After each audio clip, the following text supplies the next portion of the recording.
La plainte, découlant des accusations d'agression de Jordan Chandler, n'était pas la seule plainte que les Chandler ont déposée contre Michael Jackson. Le 7 mai 1996, le père de Jordan, Evan Chandler, a déposé une plainte affirmant que l'artiste avait violé l'accord de confidentialité de leur règlement de 1994. Le 14 juin 1995, Michael Jackson a donné une interview à Prime Time Live, une émission de télévision animée par Diane Sawyer, où on l'a interrogé, entre autres questions, sur les accusations. Pendant l'interview, Michael Jackson a maintenu son innocence et d'après la plainte d'Evan Chandler, c'était une violation du règlement. Evan Chandler a non seulement poursuivi Michael Jackson, mais aussi l'épouse d'alors de Michael Jackson, Lisa Marie Presley, qui a participé à l'interview, le réseau de télévision ABC, qui a diffusé le programme, et Diane Sawyer.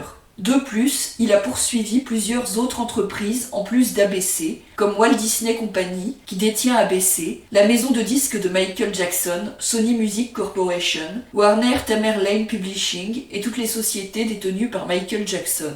Le livre de Ray Chandler, All That Glitters, parle de cette plainte. Evan s'est investi dans la bataille, travaillant nuit et jour pour aider ses avocats à construire leur dossier. Il est devenu obsédé et a mis toute sa vie en attente, négligeant sa santé et sa famille dans sa quête pour laver son nom. Evan a rationalisé ses actions en croyant que les plaintes étaient un détour temporaire et qu'une fois qu'elles seraient terminées, la vie serait meilleure telle qu'elle ne l'avait jamais été, qu'il aurait tout le temps du monde à passer avec ses enfants. Mais la vie n'est pas devenue meilleure telle qu'elle ne l'avait jamais été. C'est devenu bien pire. Evan a perdu les poursuites, sa santé et sa famille, les deux dernières par sa faute. Mais quels que soient les défauts d'Evan, quels que soient les démons qui le possèdent, une chose qu'il n'a jamais été et ne sera jamais, c'est un extorqueur. Michael Jackson n'a pas explicitement appelé Evan Chandler un extorqueur dans l'interview de Prime Time Live et il n'a pas nommé son accusateur ni aucun des membres de sa famille. Cependant, l'innocence de Michael Jackson semble implicitement suggérer qu'Evan Chandler était un extorqueur.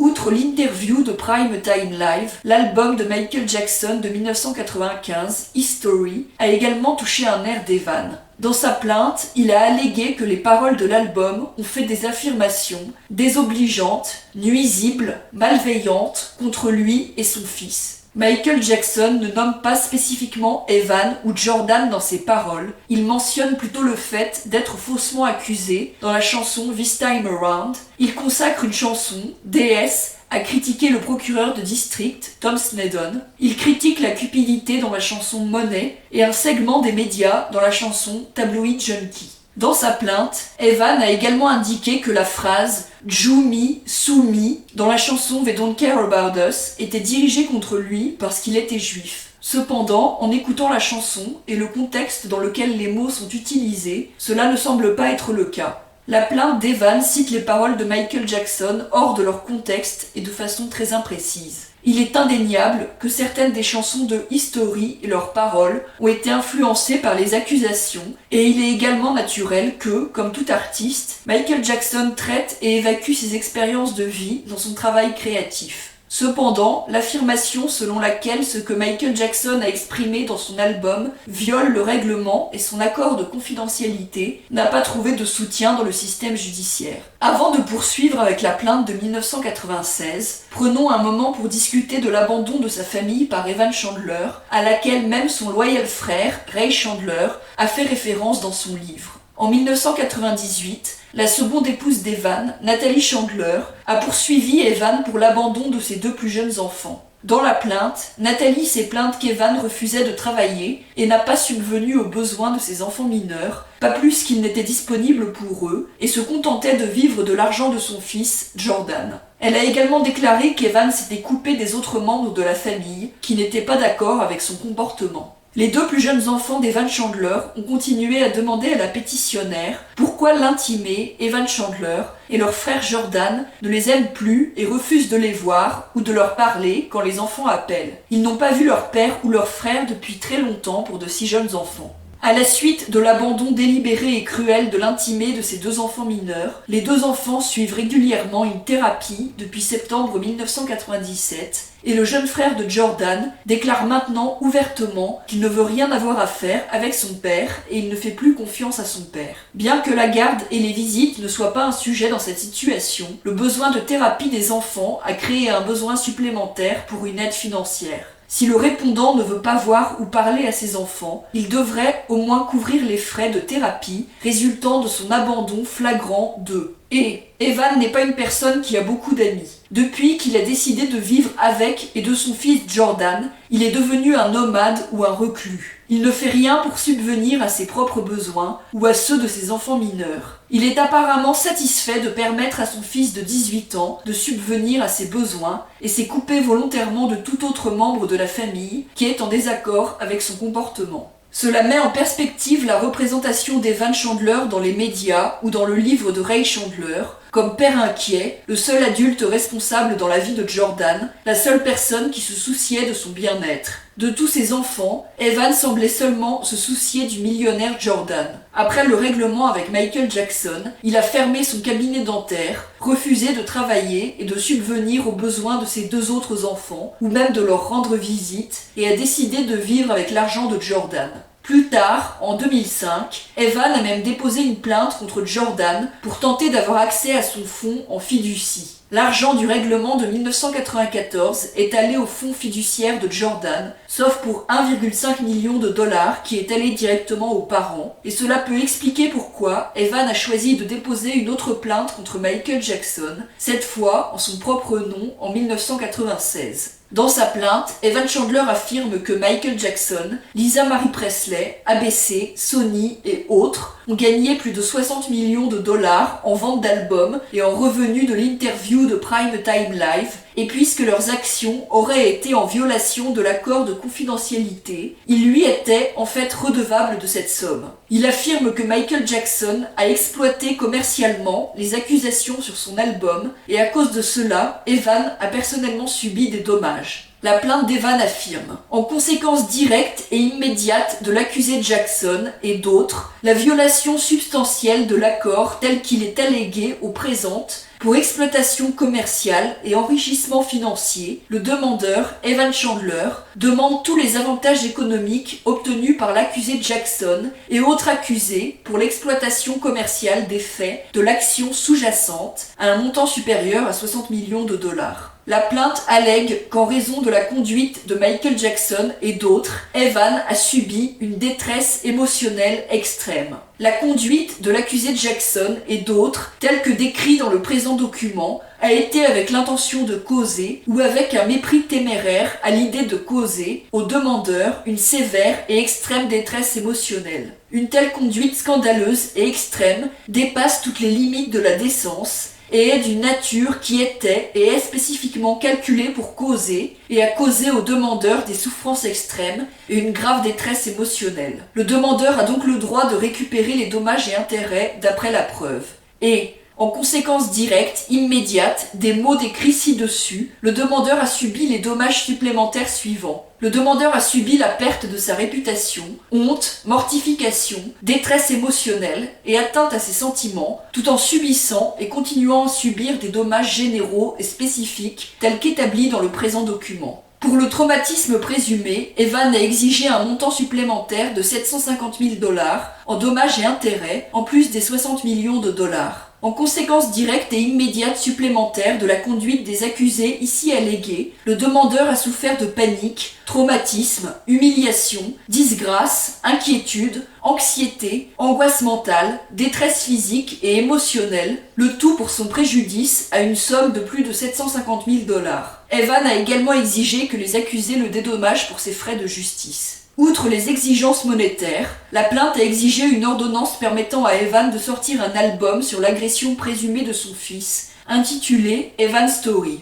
En conséquence directe et immédiate supplémentaire de la violation substantielle de l'accord par l'accusé Jackson et autres, telle qu'alléguée dans le présent document, et en raison du besoin de réparer la réputation du demandeur, le demandeur demande le remède équitable d'une ordonnance lui permettant de publier et de faire distribuer à vendre au public une certaine composition musicale intitulée Evan Story. Cet album inclura des chansons telles que D.A. Reprised, You Have No Defense, For My Love, Dog Butter Blues, Truth et autres chansons. Souvenez-vous que les Chandler ont affirmé qu'ils ont refusé de témoigner contre Michael Jackson dans un tribunal pénal en 1994 parce qu'ils voulaient protéger leur vie privée et parce qu'ils voulaient continuer leur vie et ne pas soumettre Jordan à l'attention des médias et à la surveillance qui aurait été inévitable dans un procès très médiatisé. Ils ont également affirmé avoir reçu plusieurs menaces de mort des fans de Michael Jackson et que comme le procureur du district de Los Angeles,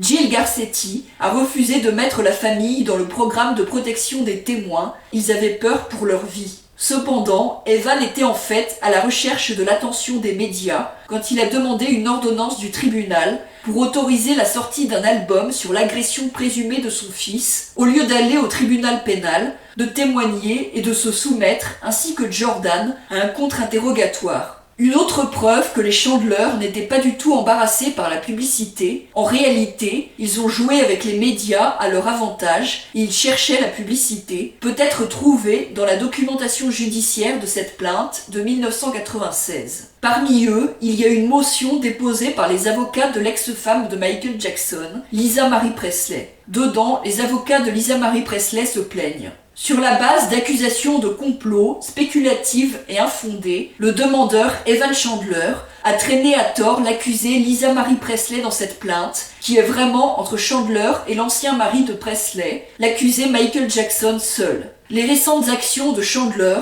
prouvent que sa raison de poursuivre en justice incorrectement Presley est, purement et simplement, la publicité pour lui-même et son avocat. Il y a 2 semaines, Chandler a pris la déposition de Presley et a secrètement appelé les médias pour leur dire quand et où Madame Presley serait interrogée. Quand ils sont arrivés à la déposition, Madame Presley et son avocat ont été assiégés de façon inattendue par la presse. L'avocat de Chandler a également été diffusé sur un programme national d'actualité à scandale pour faire connaître la déposition de Presley. Il ne serait pas surprenant que l'avocat ait été payé pour ça. La déposition incluait des questions sur des sujets privés, tels que le mariage de Madame Presley avec Jackson. Pourtant, quand on lui a demandé de rendre la transcription confidentielle, l'avocat de Chandler a refusé, montrant que les intentions de Chandler, à moins qu'il ne soit arrêté par cette cour, sont de faire davantage de publicité inappropriée sur la vie privée de Madame Presley. Il est déjà assez grave que Chandler ait poursuivi à tort Madame Presley. Il ne devrait pas maintenant être en mesure d'exploiter le rôle de Madame Presley dans ses procédures judiciaires pour son avantage publicitaire et celui de son avocat. Par cette motion,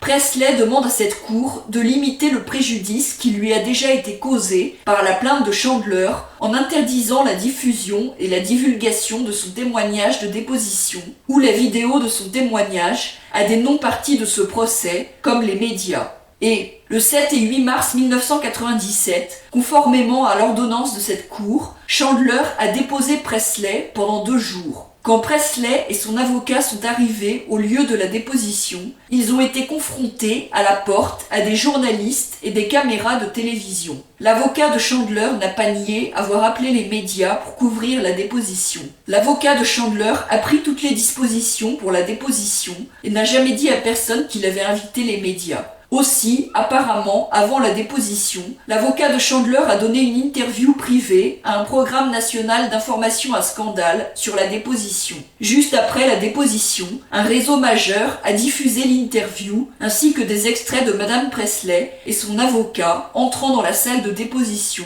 dans le programme à scandale. L'avocat de Chandler a visiblement soigneusement orchestré ce blitz médiatique pour exploiter la célébrité de Madame Presley pour son bénéfice privé et celui de son client. Pendant la déposition, l'avocat de Chandler a fouillé la vie privée de Presley, y compris son mariage et sa relation avec Jackson. Parce que la déposition a couvert de tels sujets privés et à la lumière des caméras de télévision à l'extérieur, l'avocat de Presley a demandé à l'avocat de Chandler d'accepter de garder la transcription de la déposition et la vidéo confidentielle. L'avocat de Chandler a refusé à la fois pour la transcription et la vidéo. Il a même refusé d'accepter la confidentialité pendant le temps qu'il faudrait à Presley pour déposer et pour que cette cour entende une motion pour ordonnance de protection. De plus, en 1998, le frère d'Evan, Ray Chandler, a fait sa tournée dans les médias concernant les accusations dans le procès civil.